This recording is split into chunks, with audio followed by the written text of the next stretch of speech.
Voici les top 10 des artistes décédés qui gagnent plus d'argent que les artistes qui sont encore vivants. Et je parle même des artistes qui sont décédés depuis plus de 2 décennies. Numéro 10, John Lennon, légende des Beatles, assassiné à New York en 1980. Plus de 40 ans après, ses droits musicaux continuent à générer une fortune. Seulement cette année 2025, il a rapporté 12 millions de dollars à son patrimoine et l'année n'est pas encore finie. Numéro 9, Bob Marley, icône du reggae, symbole de la liberté et la paix, mort en 1981. Sa marque, ses albums et ses produits dérivés continuent à cartonner.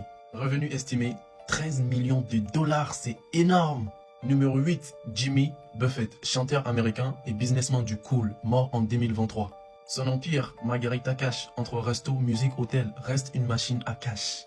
14 millions de dollars générés après sa mort, c'est une dinguerie. Numéro 7, Elvis Presley, le roi du rock and roll, mort en 1977. Son manoir, Graceland, attire encore des millions de visiteurs chaque année. Son héritage, environ 17 millions de dollars. Les gars, c'est une dinguerie. Numéro 6, Miles Davis, génie du jazz, mort en 1991. Ses albums mythiques et ses rééditions continuent de faire vibrer le monde.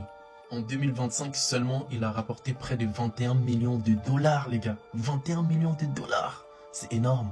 Numéro 5, The Notorious B.I.G., icône du rap new-yorkais, assassiné en 1997. Ses morceaux, ses droits et les projets en son honneur les maintient au sommet.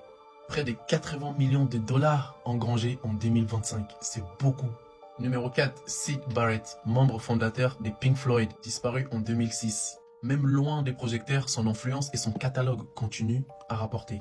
80 millions de dollars cette année, c'est énorme. Numéro 3, Richard Wright, clavier et compositeur de Pink Floyd, disparu en 2008. Leur musique, leur catalogue et les placements ont rapporté énormément. 80 millions de dollars aussi de revenus, c'est beaucoup. Numéro 2, Dr. Seuss ou Seuss, je sais pas comment on prononce son nom, mais ça s'écrit comme ça. C'est un auteur pour enfants. Mort en 1991, il reste une légende de la littérature jeunesse. Ses livres, adaptations et produits dérivés lui rapportent encore 85 millions de dollars. Les gars, vous vous rendez pas compte, les gars, il fait des trucs pour les enfants.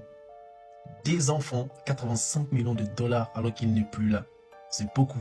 Et enfin, le boss numéro 1, le roi de la pop, Michael Jackson.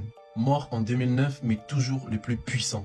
Entre ses catalogues musicaux et ses droits d'image et les projets dérivés, il reste intouchable.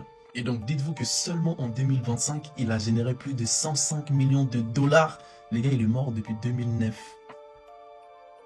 Dinguerie.